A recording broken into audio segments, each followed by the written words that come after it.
कभी ऐसा हुआ है कि जिससे आप सबसे ज़्यादा प्यार करते हो वही आपको छोड़कर चला जाए? ये कहानी भी उसी के बारे में है, जहाँ हमारे मुख्य किरदार हर बार अकेले पड़ जाते हैं और जब भी वो किसी से प्यार करते हैं वो उन्हें छोड़कर चले जाते हैं। कहानी का नाम है दर्द दिल। ये कहानी की शुरुआत होती है 3 नौजवानों से जिनका नाम है सपना, योगेश और पारस। ये तीनों बहुत अच्छे हैं, दोस्त हैं। You can say that they are best friends. तीनों बचपन से ही सब काम साथ साथ करते थे, चाहे वो खेलना हो, स्कूल जाना हो, कॉलेज जाना हो या फिर बंक करना हो, होमवर्क करना हो या फिर शैतानी करना हो। इन तीनों में पारस सबसे ज़्यादा अमीर, यूँ कह सकते हैं कि शहर का सबसे अमीर लड़का था, जबकि सपना एक मिडिल क्लास फैमिली से थी। उसके पापा एक ईमानदार सरकारी अफसर थे और योगेश के पापा पारस के पापा के बॉडीगार्ड थे, जिसने पारस को बचाने के लिए अपनी जान गंवा दी। इन तीनों ने अपनी दोस्ती के बीच कभी भी पैसा नहीं आने दिया। ये 3 दोस्तों में हमेशा हमारा मेन कैरेक्टर है पारस। वो इंसान जिसकी जान सपना और योगेश में बसती है, क्योंकि परिवार में उसकी सौतेली माँ थी जो पारस को बिल्कुल पसंद नहीं करती थी। कारण ये है कि पारस के पापा के जाने के बाद उनकी सारी जायदाद का मालिक एक मासूम 12 साल का पारस था।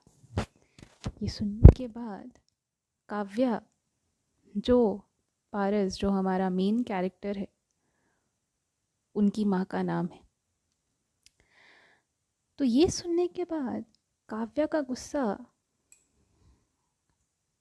पर काबू नहीं रहा और उसने पारस पर कई बार हमला कराने की कोशिश, पर हर बार योगेश के पापा ने उसको बचा लिया।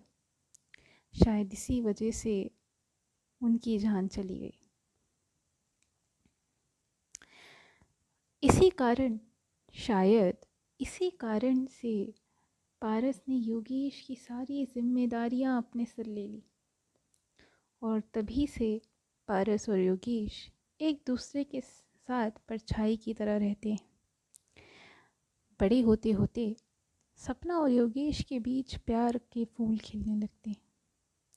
ये बात पारस के अलावा और किसी को नहीं पता थी और सच बोले तो वो उन दोनों के लिए बहुत खुश था। सब कुछ अच्छा चल रहा था। पारस की पढ़ाई पूरे होने वाली थी, सपना और योगेश की भी पढ़ाई पूरी होने वाली थी और उसके बाद वो अपने पापा का बिजनेस संभालने वाला था।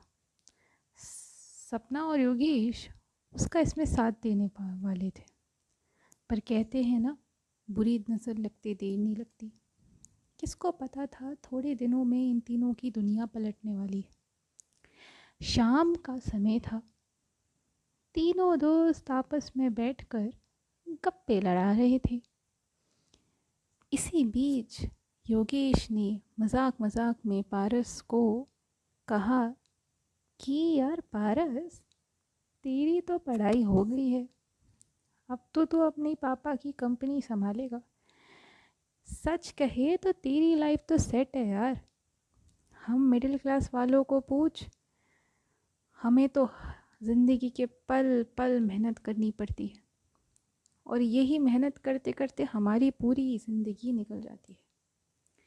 इस पर पारस हंसकर बोलता है कि भले ही मेरे पास दौलत हो, शोहरत हो, दुनिया भर का सारा पैसा हो, लेकिन दौलत, हीरे जवाहरात, सोने चांदी से भी कीमती और भरोसेमंद जीवन साथी किस्मत वालों को ही मिलता है, ये भूलते हुए पारस सपना और योगेश को देखता है। ऐसे ही बात करते करते शाम निकल जाती है और फिर आता है वो दिन जब तीनों की पढ़ाई पूरी हो जाती है। उसके बाद यूँ कहे तो कॉलेज के बाद पारस अपने पापा का बिजनेस संभालने में लग जाता है और योगेश एक अच्छी नौकरी की तलाश में जुट जाता है। कारण ये कि उसे सपना का हाथ जो मांगना था, ऐसा नहीं है कि पारस ने उसे जॉब ऑफर नहीं की थी, पर योगेश अपने दम पर जॉब पाना चाहता था।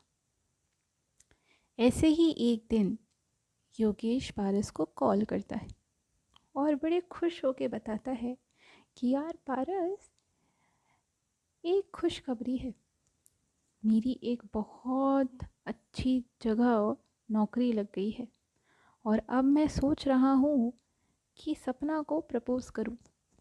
इसी पल का इंतज़ार मैं कई सालों से कर रहा था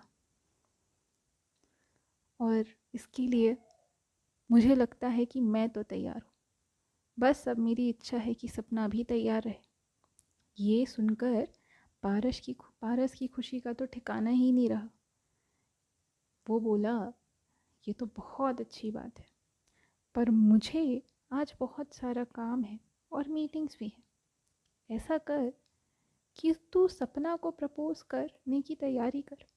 कोई ज़रूरत हो तो मुझे ज़रूर बताना। और हाँ, जब प्रपोज़ल पूरा हो जाए तो मुझे फ़ोटो भेजना मत भूलना।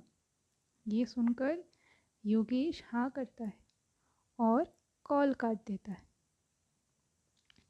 बहुत रात हो जाती है, 10 बज जाते हैं और पारस की सारी मीटिंग्स भी ख़त्म हो चुकी है।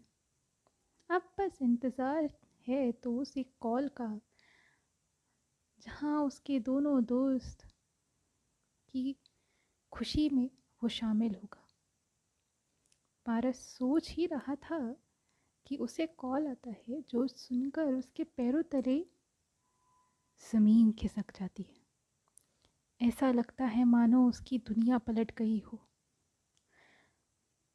खबर ये होती है कि योगेश का कार में सीरियस एक्सीडेंट हो गया है। आगे की कहानी कल सुनते हैं। बने रहिएगा मेरे साथ। धन्यवाद। और ऐसी ही कहानियाँ सुनने के लिए मुझे सब्सक्राइब ज़रूर करिएगा, वीडियो को लाइक करिएगा। इससे मुझे बहुत मदद मिलेगी। धन्यवाद।